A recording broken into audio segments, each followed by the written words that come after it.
Hello everyone, welcome to Cellopedia, this is Maxim.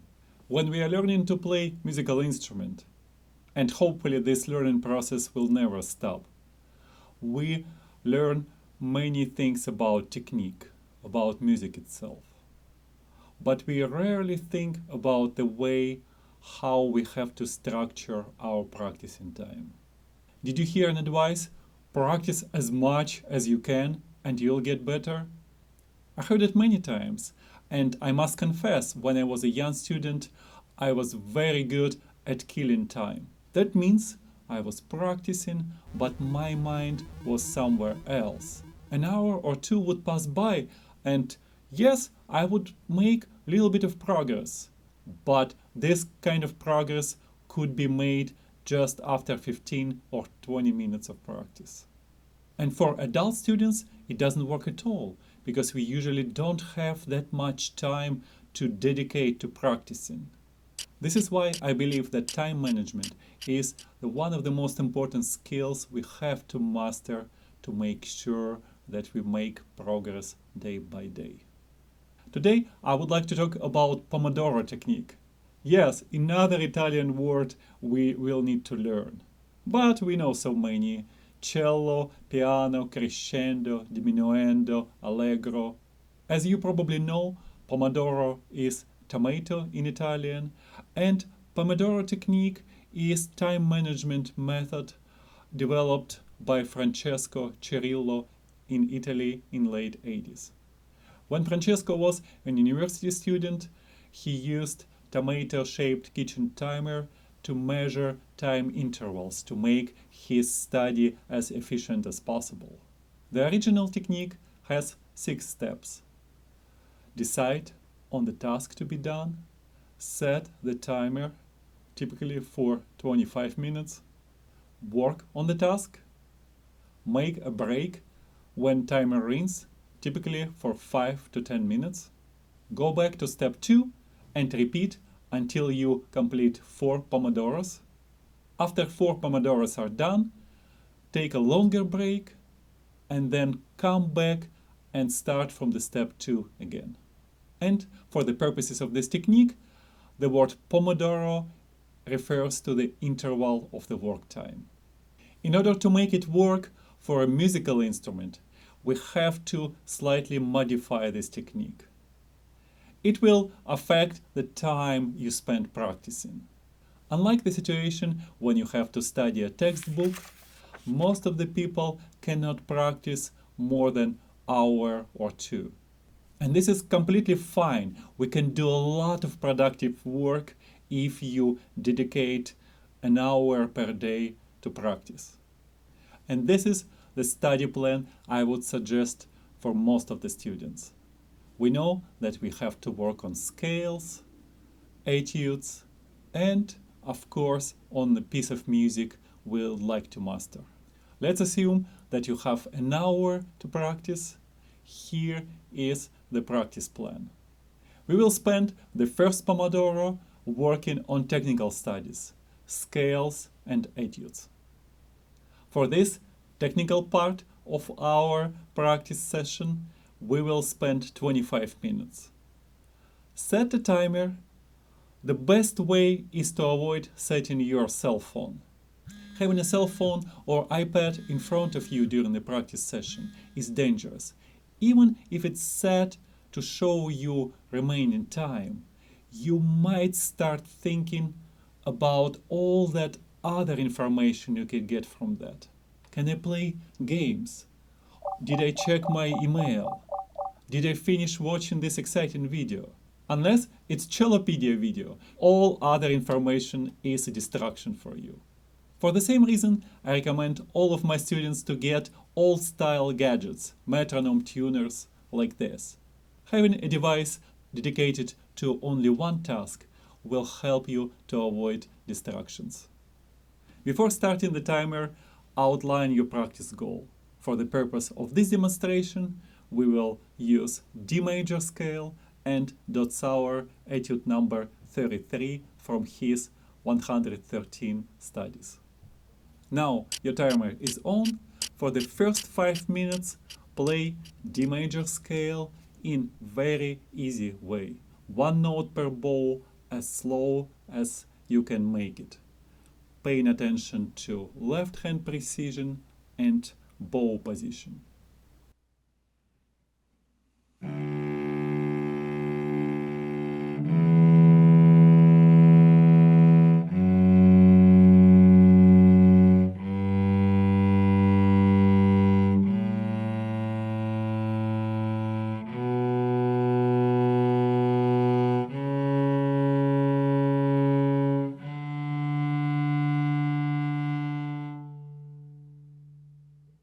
It could be 1 or 2 octaves scale. Remember to breathe. Your goal is to warm up and gain as much confidence as possible. And in the next 5 minutes, try to make it more difficult. It could be done by changing tempo, playing 2, 3 or 4 notes per bow, or extending it 1 or 2 octaves more.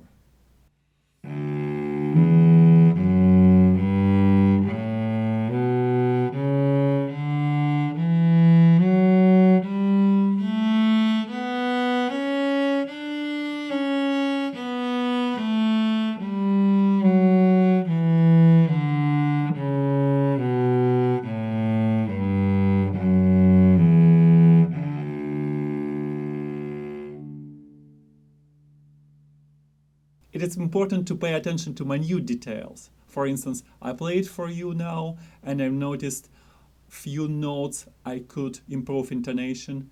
I could also do better string crossings and pay more attention to the bow distribution. There is always work to be done. Making a mistake when you're practicing, it's actually food for thought. It's really bad if you just let it go, thinking you can fix it next time, and the best way to address it right away. And another 5 minutes are gone. Now it's time to switch to the etude you've chosen to work on. We will use the same approach. First, we start in a slower tempo. In tempo, you believe you can play it well. For different musicians, the definition of slow might vary greatly. The idea is that you have to play at a tempo which will allow you to feel secure and comfortable.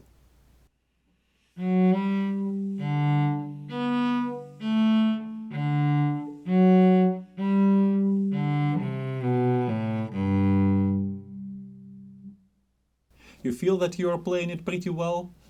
Check it with metronome.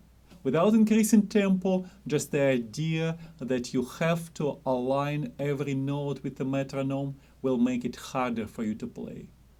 This way, you put extra stress on your performance and chances are that few things will fall apart.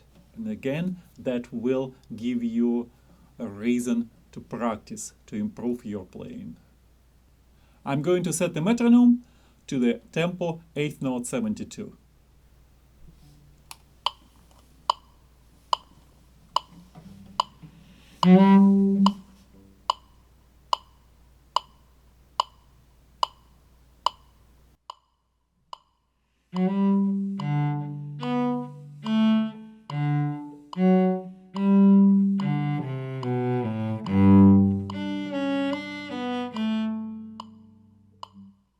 It's much harder. You have to place the grace note right before the beat. You have to make sure that string crossing doesn't take that much time so you're not late to the following note. It will take a while to work through that. After you accomplish that, increase the tempo, but don't do it a lot. You're going to ruin many things you just learned. Increase your tempo just a little bit. Now you are playing without metronome, and it will allow you some flexibility, and that's what we need at this step.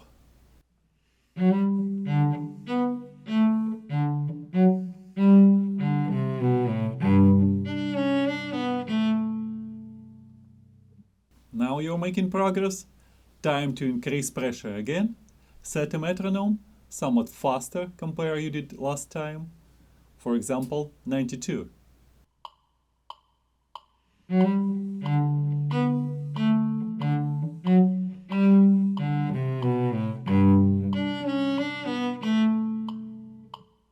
And this was just the amount of time I spent working on the first two measures. Of course, it will take much longer to master the whole etude. You have to be realistic about that. Try to set a goal to learn first 2, 3, or 4 lines of the etude you're working on. It might be even less than that. What matters is what you accomplished, not how much. And your alarm is ringing. Your first Pomodoro is done.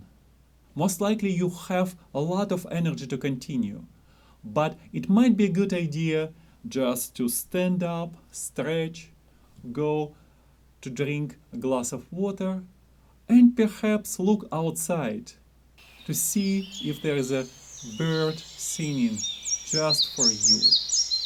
That will remind you that playing your musical instrument is just a part of our life.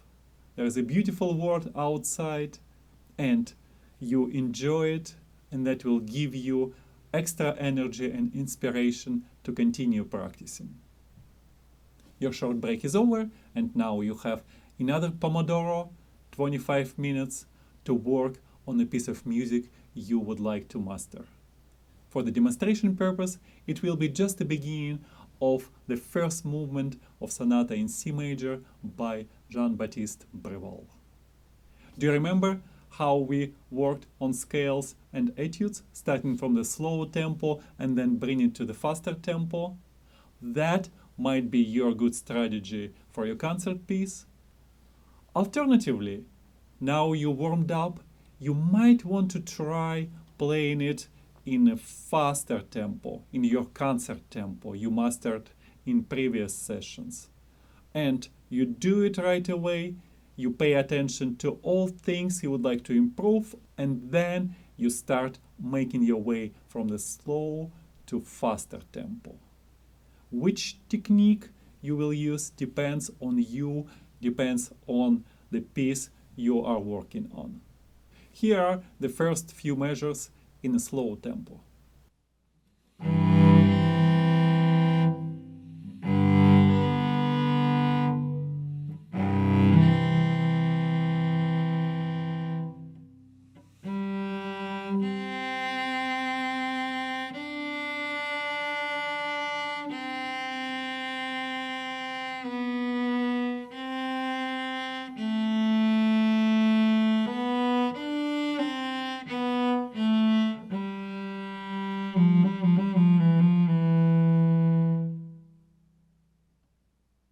What can go wrong? You always can find so many things to take care of. String crossings, the way you tune first 3 chords, the way you subdivide, you count quarter notes, dotted quarter notes, and eighth notes after that. And of course, the way you play trill and grace notes at the end of the first line. I deliberately play it for you with almost no vibrato. That might be the good way to make sure that the precision of intonation is very clear. You're not trying to hide imperfections just using more vibrato. Of course, after you checked your left hand, it makes sense to add more vibrato and start thinking about phrasing, where each note goes, where is the culmination, climax of the phrase, and how you finish each phrase. The same way we are doing when we try to speak, making an important point, and then concluding every phrase. To take care of that, you need to check your playing with a metronome, and when you start playing in a faster tempo, it will feel a bit easier to take care of phrasing.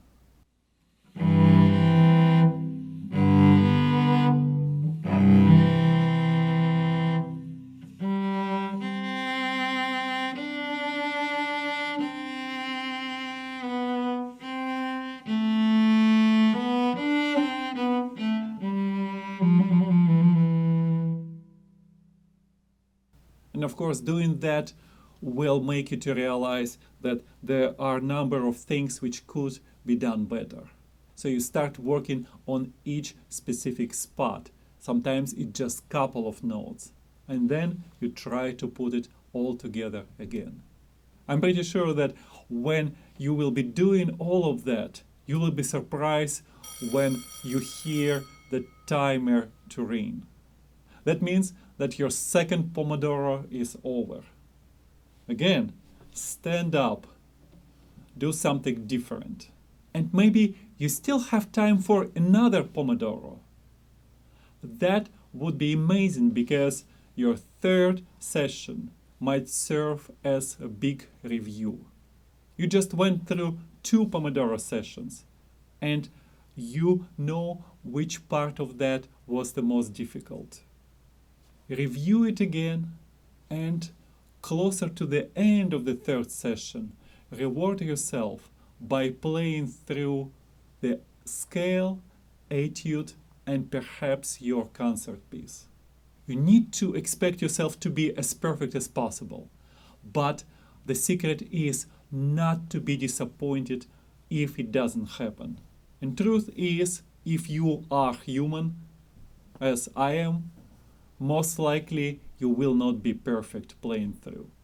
And that's perfectly fine.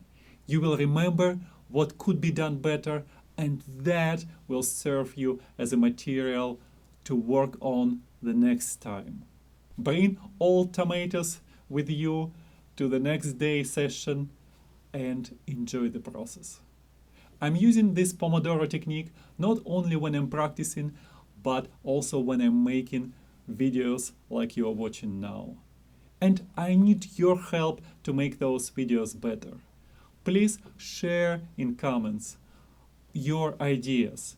Tell me how you like to practice, what you're working on, and maybe some random thoughts you think might be helpful for Cellopedia channel. And please share this video with anyone you think could benefit from watching it. Keep playing cello.